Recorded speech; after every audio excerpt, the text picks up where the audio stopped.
bienvenidos a una nueva velada de lectura de relatos de terror. Primeramente pedir disculpas porque el sábado me fue imposible. Como bien puse en un vídeo de Twitch, me disculpé, lo tenía todo preparado, pero me fue imposible hacer la lectura que correspondía. Así que, nuevamente, de verdad, lo siento mucho por aquellos que hayan querido o esperaban disfrutar del relato que tocaba esa noche, y que esta noche no hay duda que la os voy a intentar resarcir. Esta noche tenía pensado hacer un relato un tanto extenso, un relato de Pedro Antonio de Alarcón, que se denomina La mujer alta. En algunos momentos del relato puede que el castellano se asemeje al castellano antiguo, más propio de la época de Gustavo Adolfo Bécquer, de tiempos de Góngora, pero que yo intentaré leerlo lo mejor posible.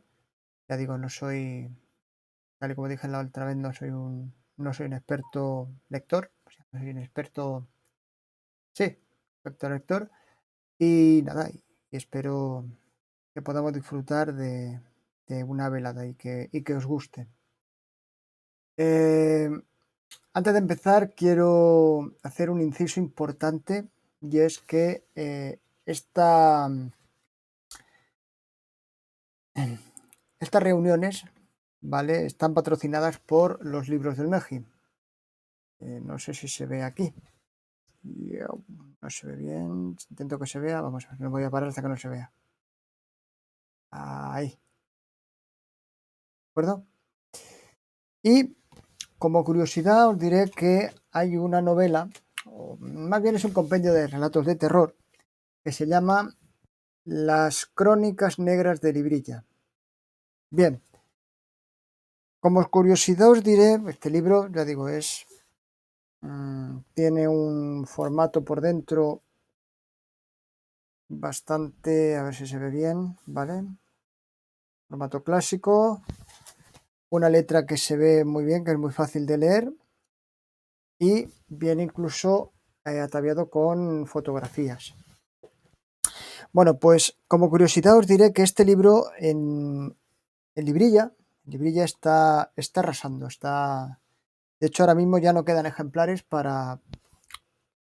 tengo que enviar una nueva remesa de libros, y he llamado a la imprenta para que me hagan más, una segunda edición.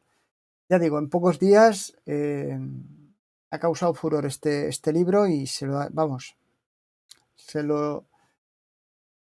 lo están demandando mucho. Se ve que el boca a boca, el propio libro está gustando mucho, y ya digo, ahora mismo, hasta la semana que viene, yo tengo unos pocos ejemplares, están ya todos comprometidos, y en Librilla, ya digo, me han avisado y están bajo mínimos, o sea, mañana mismo tengo que enviar unos cuantos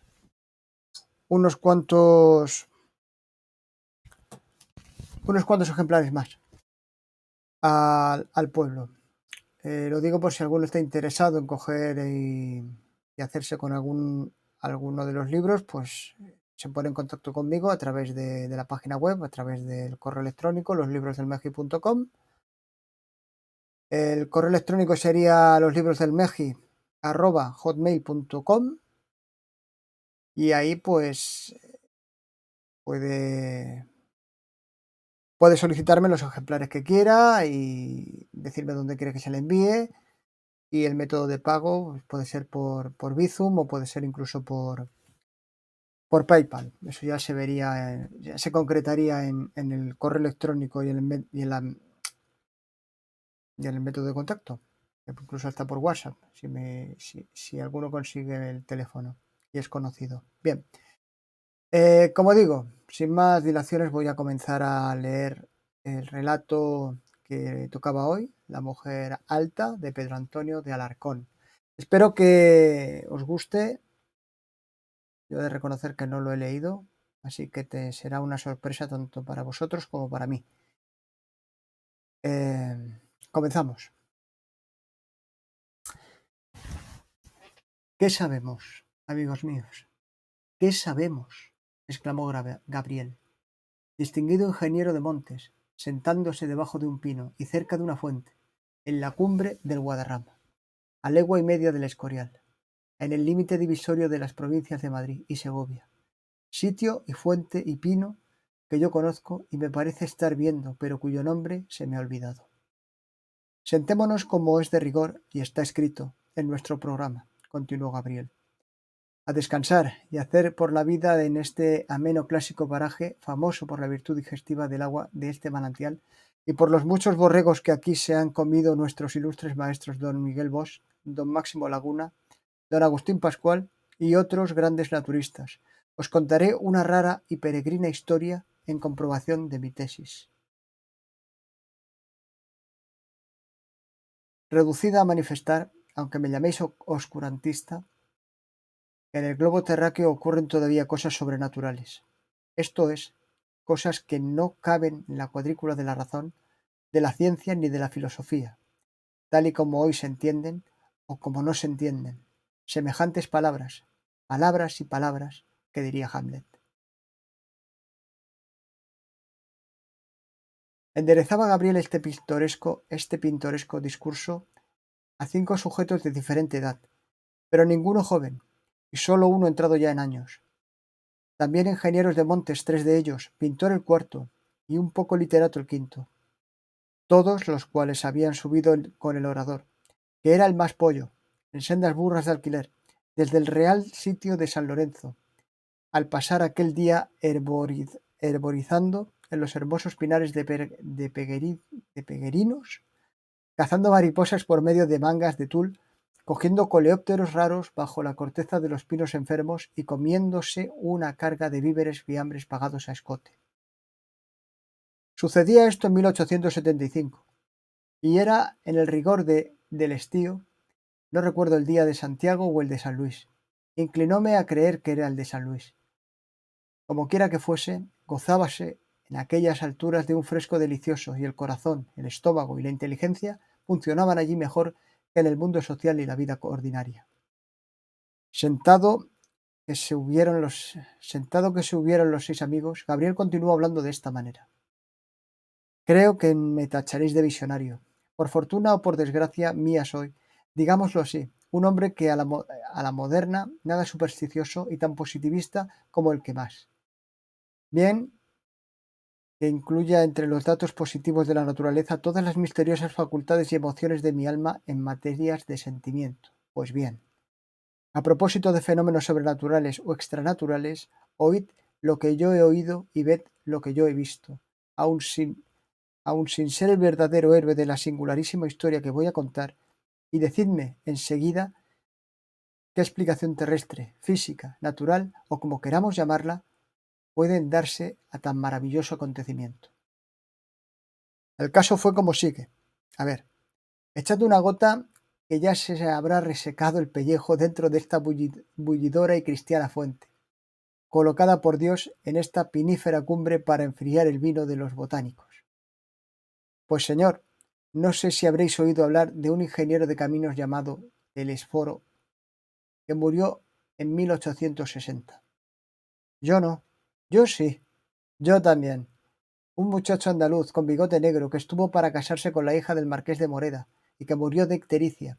Ese mismo, continuó Gabriel. Pues bien, mi amigo Telesforo, medio año antes de su muerte, era todavía un joven brillantísimo, como se dice ahora, guapo, fuerte, animoso, con una aureola que debe haber sido el primero de su promoción en la escuela de caminos y acreditado ya en la práctica por la ejecución de notables trabajos. Disputábanselo varias empresas particulares en aquellos años de oro en las obras públicas, y también se lo disputaban las mujeres por casar o mal casadas, y por supuesto las viudas impertinentes, y entre ellas alguna muy buena moza que... Pero la tal viuda no viene ahora a cuento, pues a quien Telesforo quiso con toda formalidad fue a su citada novia, la pobre Joaquinita Moreda, y lo otro no pasó de un amoreo puramente usufructuario. Señor don Gabriel, al orden. Sí, sí, voy al orden. Pues ni mi historia ni la controversia pendiente se prestan a chanzas ni donaires. Juan, échame otro medio vaso. Bueno, está de verdad, bueno está de verdad este vino. Con que atención y poneros serios, que ahora comienza lo luctuoso. Sucedió, como sabréis, los que la conocisteis, que Joaquina murió de repente en los baños de Santa Águeda.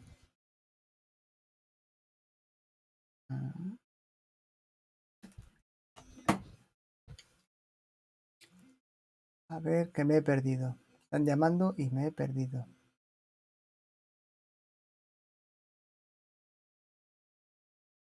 Al fin del verano de 1859. Hallábame yo en Pau cuando me dieron tan triste noticia, que me afectó muy especialmente por la íntima amistad que me unía a Telesforo. Aquella, a ella solo le había hablado una vez, en casa de su tía, la generala López, y por cierto, que aquella palidez azulada, propia de las personas que tienen un aneurisma, me pareció desde luego indicio de mala salud. Pero en fin, la muchacha valía cualquier cosa por su distinción, hermosura y garbo, y como además era hija única de título, y de título que llevaba anejos algunos millones, conocí de mi buen matemático estaría inconsolable. Por consiguiente, no bien me hallé de regreso en Madrid. A los 15 o 20 días de su desgracia, fui a verlo una mañana muy temprano a su elegante habitación de mozo de casa abierta y de jefe de oficina, calle del Lobo. No recuerdo el número, pero sí que era muy cerca de la carrera de San Jerónimo. Contristadísimo, bien que grave, y en apariencia dueño de su dolor, estaba el joven ingeniero trabajando ya en aquella hora con sus ayudantes en no sé qué proyecto de ferrocarril, y vestido de riguroso luto, abrazóme estrechísimamente y por largo rato sin lanzar ni el más leve suspiro. Dio enseguida algunas instrucciones sobre el trabajo pendiente a uno de sus ayudantes y condújome, en fin, a su despacho particular, situado al extremo opuesto de la casa, diciéndome por el camino, con el acento lúgubre y sin mirarme: mucho me alegro que hayas venido. Varias veces te he echado de menos en el estado en el que me hallo. Ocúrreme una cosa muy particular y extraña, que solo un amigo como tú podría oír sin considerarme imbécil o loco, y acerca de la cual necesito oír alguna opinión serena y fría como la ciencia. Siéntate, prosiguió diciendo cuando hubimos llegado a su despacho, y no temas en manera alguna que vaya a angustiarme describiéndote el dolor que me aflige y que me durará tanto como mi vida. ¿Para qué? Tú te lo figurarás fácilmente a poco que entiendas que cuitas humanas, y yo no quiero ser consolado ni ahora ni después, ni nunca.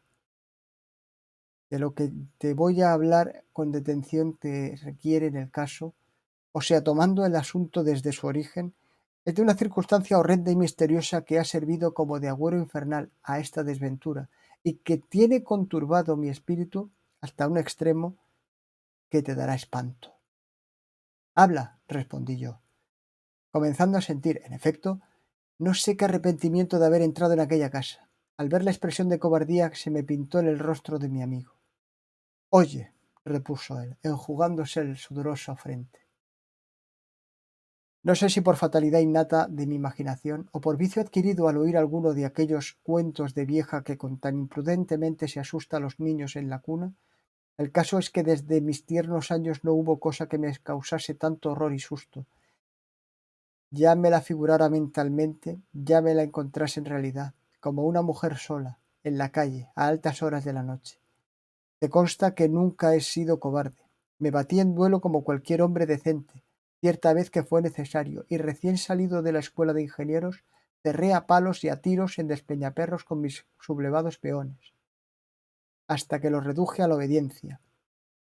Toda mi vida en Jaén, en Madrid y en otros varios puntos he andado a deshonra por la calle, solo, sin armas, atento únicamente al cuidado amoroso que me hacía velar, y si por si acaso he topado con bultos de mala catadura, fueran ladrones o simples perdonavidas, a ellos les ha tocado huir y echarse a un lado, dejándome libre el mejor camino.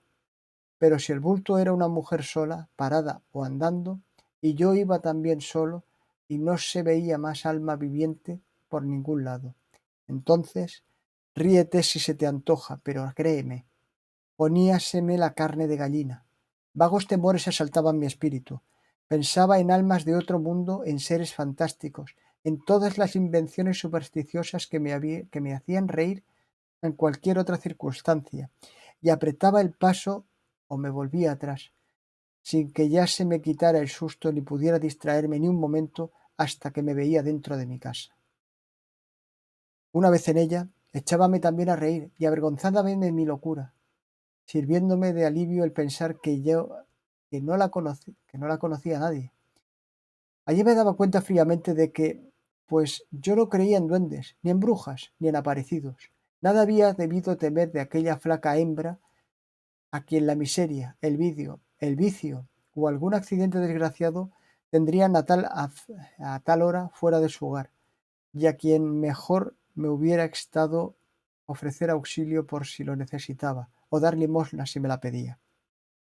Repetíase, con todo, la deplorable escena cuantas veces se me presentaba otro caso igual, y cuenta que ya tenía otros 25 años, y cuenta que ya tenía yo 25 años, muchos de ellos de aventurero nocturno sin que jamás me hubiese ocurrido lance alguno penoso con las tales mujeres solitarias y trasnochadoras. Pero en fin, nada de lo dicho llegó nunca a adquirir una verdadera importancia, pues aquel pavor irracional se me disipaba siempre tan luego como llegaba a mi casa o veía a otras personas por la calle, y tan siquiera lo recordaba a los pocos minutos, como no se recuerdan las equivocaciones o necedades sin fundamento ni consecuencia. Así las cosas, hace muy cerca de 3 años, desgraciadamente, tengo varios motivos para poder fijar la fecha, la noche del 15 al 16 de noviembre de 1857. Volvía yo, a las 3 de la madrugada, a aquella casita de la calle de Jardines, cerca de la calle de la Montera, en que recordarás viví por entonces.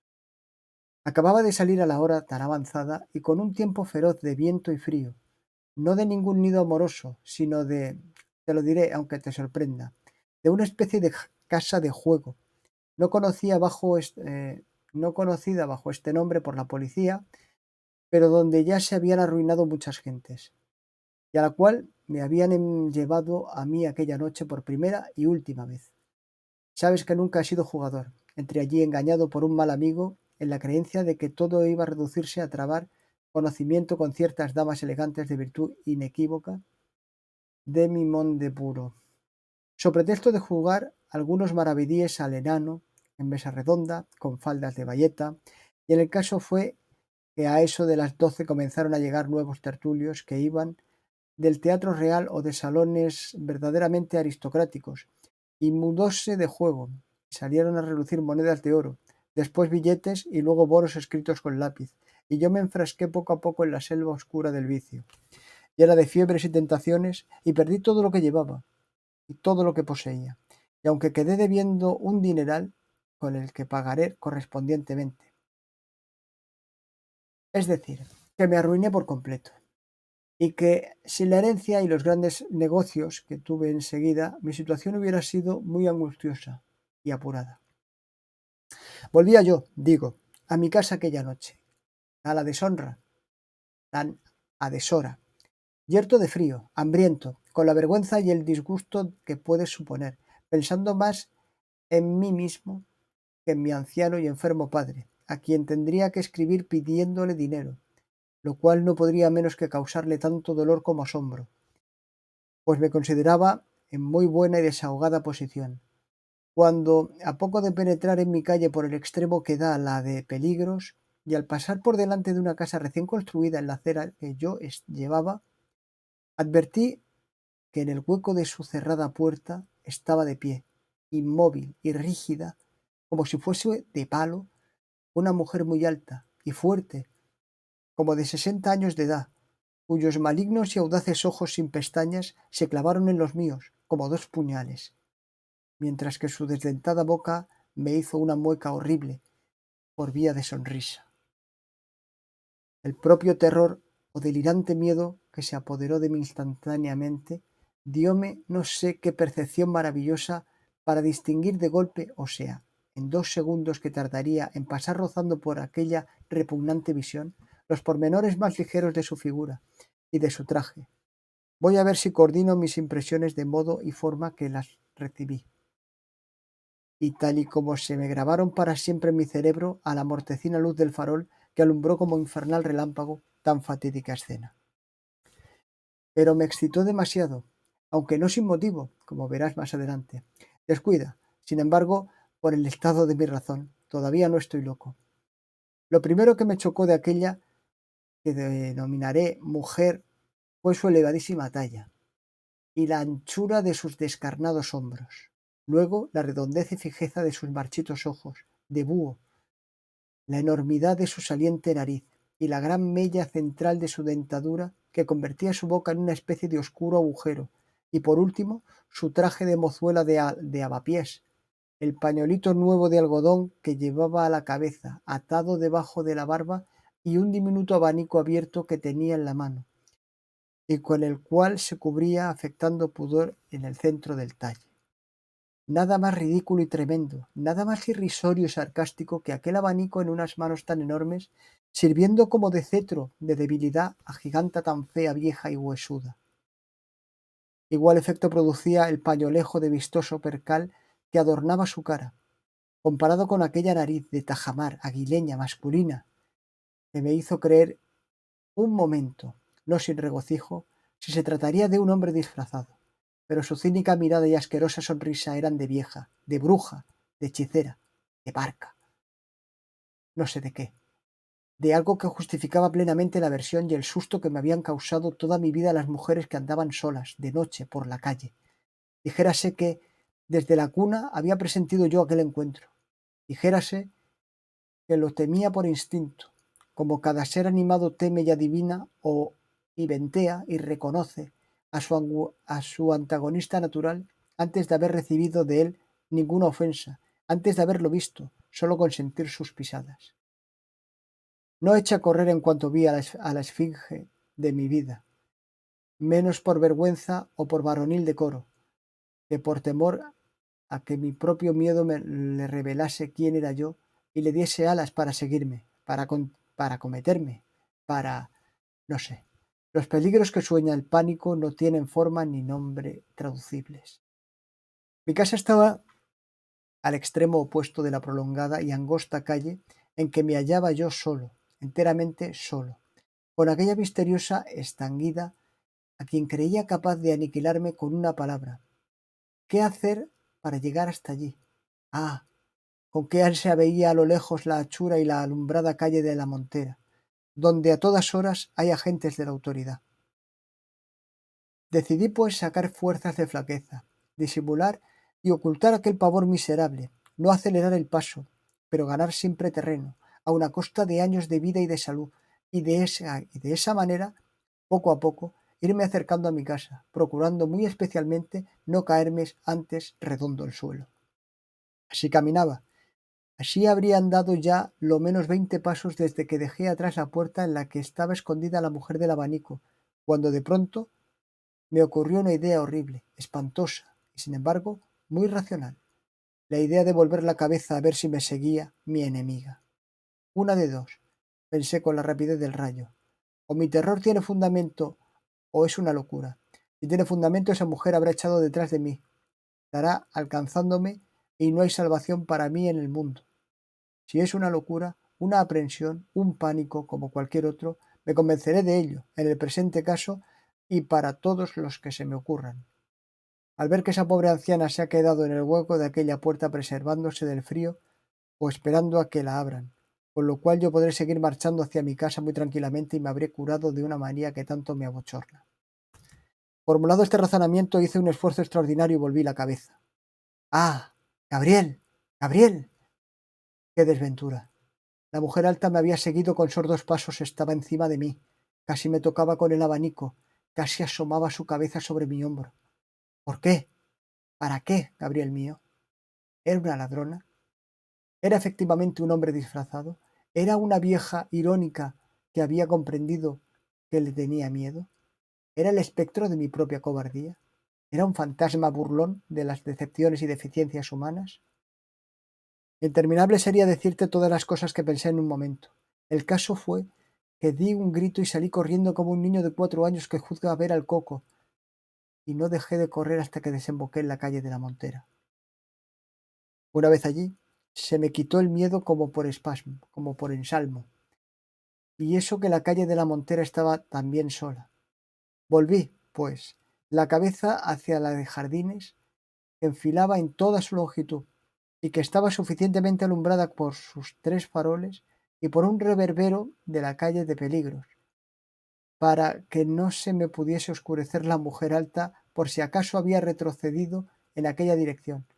Y vive el cielo que no la vi parada, ni andando, ni en manera alguna. Con todo, guárdeme muy bien de penetrar de nuevo en mi calle. Esa bribona, me dije, se habrá metido en el hueco de otra puerta, pero mientras sigan alumbrando los faroles no se moverá sin que yo no lo note desde aquí. En eso vi aparecer un sereno por la calle del Caballero de Gracia, y lo llamé sin desviarme de mi sitio. Díjele, para justificar la llamada y excitar su celo, que en la calle de Jardines había un hombre vestido de mujer, que entrase en dicha calle por la de Peligros, a la cual debía dirigirse por la de Aduana, que yo permanecería quieto en aquella otra salida y que con tal medio no podría escapársenos en el que todas luces era un ladrón o un asesino. Obedeció el sereno, tomó la calle de la Aduana, y cuando yo vi avanzar su farol por el otro lado de la de Jardines, penetré también en ella resueltamente. Pronto nos reunimos en su promedio, sin que ni el uno ni el otro hubiésemos encontrado a nadie, a pesar de haber registrado puerta por puerta. «Me habrá metido en alguna casa», dijo el sereno. «Eso será», respondí yo, abriendo la puerta de la mía, con firme resolución de mudarme a otra calle al día siguiente.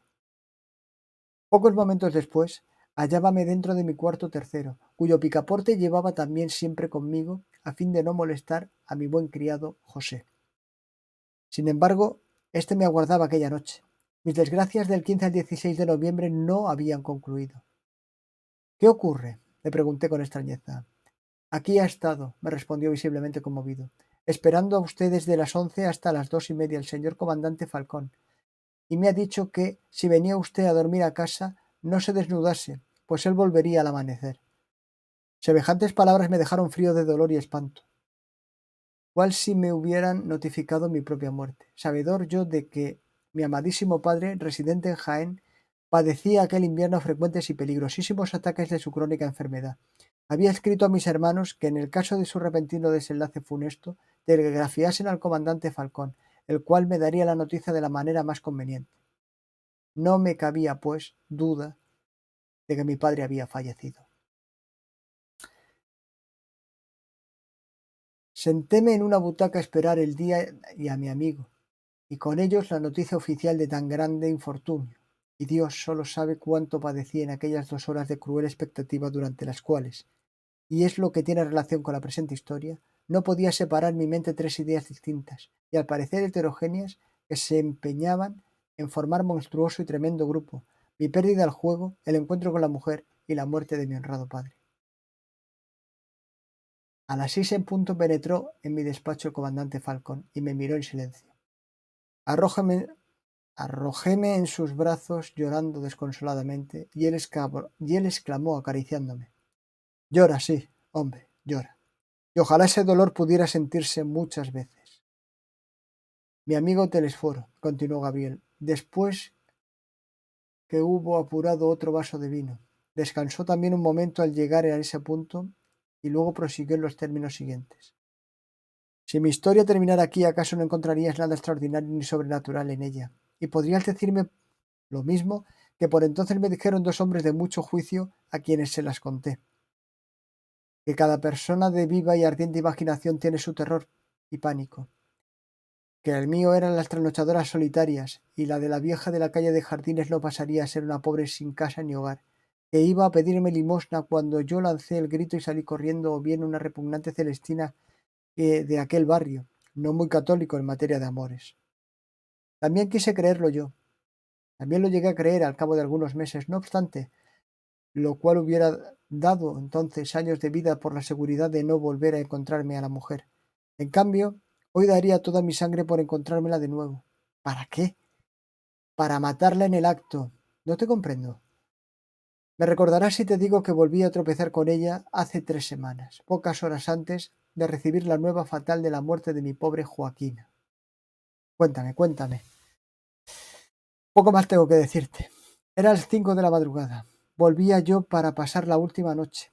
No diré de amor, sino de amargadísimos lloros y desgarradora contienda con mi antigua querida, la viuda de quien érame ya preciso separarme por haberme publicado mi casamiento con la otra infeliz a quien estaban enterrando en Santa Águeda aquella misma hora. Todavía no era día completo, pero ya clareaba el alba en las calles enfiladas hacia el este. Acababan de apagar los faroles y habíanse retirado los serenos cuando, al ir a cortar la calle del Prado, o sea, a pasar de una a otra sección de la calle del Lobo, cruzó por delante de mí como viniendo de la plaza de las Cortes y dirigiéndose a la de Santa Ana, la espantosa mujer de la calle de Jardines. No me miró, y creí que no me había visto. Llevaba la misma vestimenta y el mismo abanico de hace 3 años. Mi azoramiento y cobardía fueron mayores que nunca. Corté rapidísimamente la calle del Prado. Luego que ella pasó, bien que sin quitarle ojo, para asegurarme que no volvía la cabeza, y cuando hube penetrado en otra sección de la calle del Lobo, respiré como si acabara de pasar a nado la impetuosa corriente y apresuré de nuevo mi marcha hacia acá, con más regocijo que miedo, pues consideraba vencida y anulada a la odiosa bruja, en el mero hecho de haber estado tan próximo de ella sin que me viese. De pronto, y cerca ya de esta mi casa, acometióme como un vértigo de terror pensando en si la muy taimada vieja me habría visto y conocido, en si se habría hecho la desentendida para dejarme penetrar en la todavía oscura calle del Lobo y asaltarme allí impunemente, en si vendría tras de mí, en si ya la tendría encima. Vuélvome en esto y allí estaba, allí, a mi espalda, casi tocándome con sus ropas, mirándome con sus viles ojuelos, mostrándome la asquerosa mella de su dentadura, abanicándose irrisoriamente como si se burlara de mi pueril espanto. Pasé del terror a la más insensata ira, la furia salvaje a la desesperación, y arrojóme sobre el corpulento vejestorio. Tirélo contra la pared, echándole una mano a la garganta y la otra. ¡Qué asco! Púseme a palpar su cara, con su seno, el lío ruin de sus cabellos sucios, hasta que me convencí juntamente de que era criatura humana y mujer. Ella había lanzado entre tanto un aullido ronco y agudo al propio tiempo que me pareció falso y fingido, como expresión hipócrita de un dolor y de un miedo que no sentía. Y luego exclamó haciéndome como que lloraba, pero sin llorar, antes bien mirándome con ojos de hiena. ¿Por qué la ha tomado usted conmigo? Esa frase ahuyentó mi pavor y debilitó mi cólera. Luego usted recuerda, grité, haberme visto en otra parte. Ya lo creo, alma mía, respondió sardónicamente. La noche de San Eugenio, en la calle de Jardines, hace 3 años. Sentí frío dentro de los tuétanos. ¿Pero quién es usted? Le dije sin soltarla. ¿Por qué corre detrás de mí? ¿Qué tiene usted que ver conmigo? Yo soy una mujer débil, contestó diabólicamente. Usted me odia y me teme sin motivo. Y si no, dígame usted, señor caballero, ¿por qué se asustó de modo la primera vez que me vio? Porque la aborrezco a usted desde que nací. Porque es usted el demonio en mi vida. De modo que usted me conocía hace mucho tiempo. Pues mira, hijo, yo también a ti. Usted me conocía. ¿Desde cuándo? Desde antes de que nacieras. Y cuando te vi pasar junto a mí hace 3 años me dije a mí misma, este es. Pero, ¿quién soy yo para usted? ¿Quién es usted para mí? El demonio, respondió la vieja escupiéndome en mitad de la cara, librándose de mis manos y echando a correr velocísimamente con el anónimo. Pasaba ya alguna gente por la calle del Prado también. Era completamente de día. La mujer siguió corriendo y volando hasta la calle de las Huertas, alumbrada ya por el sol. Paróse allí a mirarme, amenazándome una y otra vez, esgrimiendo el abanico cerrado y desapareciendo detrás de una esquina. Espera otro poco, Gabriel. No falles todavía este pleito, en que se juegan mi alma y mi vida. Óyeme 2 minutos más.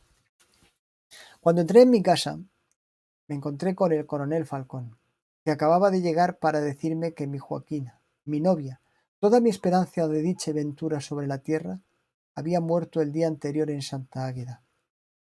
El desgraciado padre se lo había telegrafiado a Falcon, para que me lo dijese, a mí, que debía haberlo adivinado una hora antes al encontrarme al demonio de mi vida.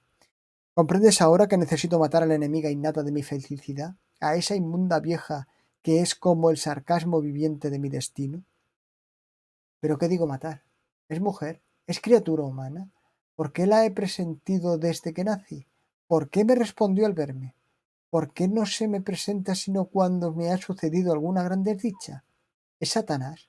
¿Es la muerte? ¿Es la vida? ¿Es el anticristo? ¿Quién es? ¿Qué es?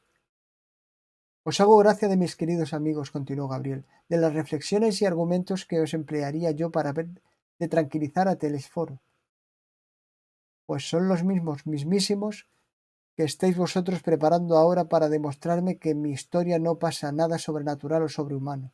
Vosotros diréis más, vosotros diréis que mi amigo estaba medio loco, que lo estuvo siempre, que cuanto menos parecía la enfermedad moral llamada por unos terror, pánico y por otros delirio emotivo, que aun siendo verdad todo lo que refería acerca de la mujer alta, habría que atribuirlo a coincidencias casuales de fechas y accidentes, en fin, que aquella pobre vieja podía también estar loca y ser una ratera o una mendiga o una zurcidora de voluntades, como se dijo así el propio héroe de mi cuento en un intervalo de lucidez y buen sentido.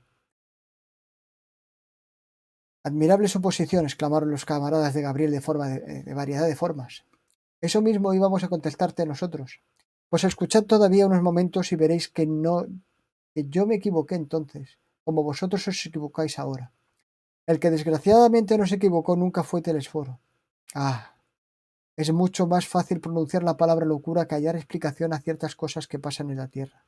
Habla, habla. Voy allá. Y esta vez, por ser ya la última, reanudaré el hilo de mi historia sin beberme antes un vaso de vino. A los pocos días de aquella conversación con Telesforo, fui destinado a la provincia de Albacete, en mi calidad de ingeniero de montes, y no habían transcurrido muchas semanas cuando supe, por un contratista de obras públicas, que mi infeliz amigo había sido atacado por una horrorosa ictericia, que estaba enteramente verde, postrado en un sillón sin trabajar ni querer ver a nadie, llorando de día y de noche con inconsolable amargura, y que los médicos no tenían ya esperanza alguna de salvarlo. Comprendí entonces por qué no contestaba mis cartas, y hube de reducirme a pedir noticias suyas al coronel Falcon, que cada vez me las daba más desfavorables y tristes. Después de 5 meses de ausencia, regresé a Madrid, el mismo día que llegó el parte telegráfico de la batalla de Tetuán. Me acuerdo como de lo que hice ayer. Aquella noche compré la indispensable correspondencia de España, y lo primero que leí en ella fue la noticia de que Telesforo había fallecido, y la invitación a su entierro para la mañana siguiente. Comprenderéis que no falté a la triste ceremonia. Al llegar al cementerio de San Luis, a donde fui en uno de los coches más próximos al carro fúnebre, llamó mi atención una mujer del pueblo, vieja y muy alta, que se reía impíamente al ver bajar el féretro, y que luego se colocó en ademán de triunfo delante de los enterradores, señalándoles con un abanico muy pequeño la galería que debían seguir para llegar a la abierta y ansiosa tumba.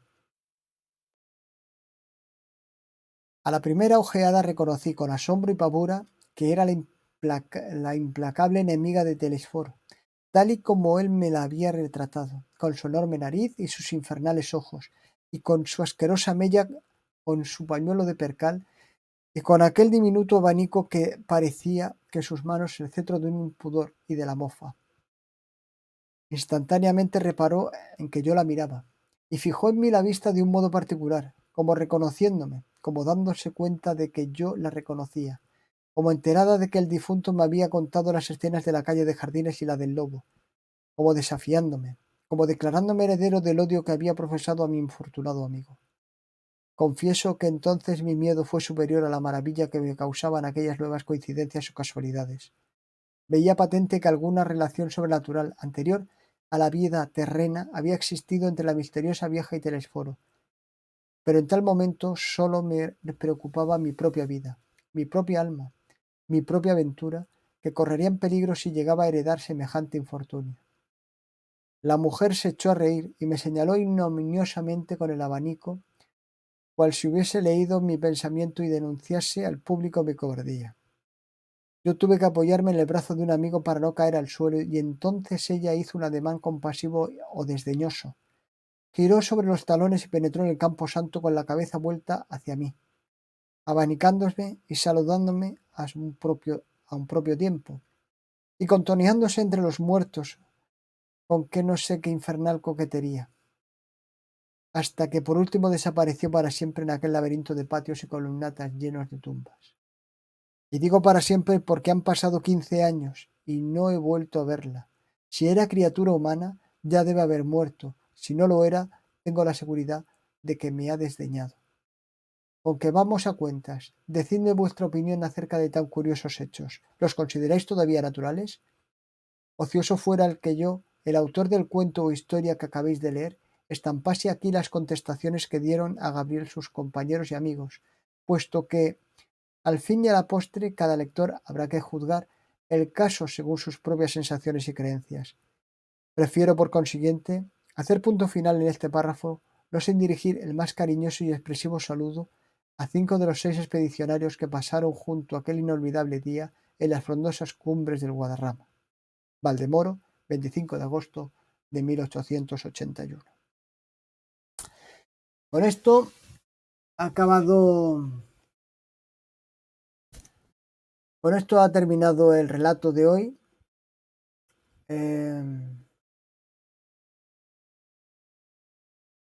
Tengo que agradecer a Mejiel09 por una donación que ha dado. Acabo de darme cuenta.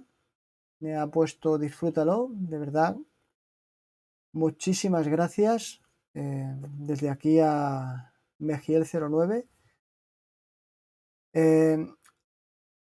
Seguiremos la próxima velada. Seguiremos sacando más relatos.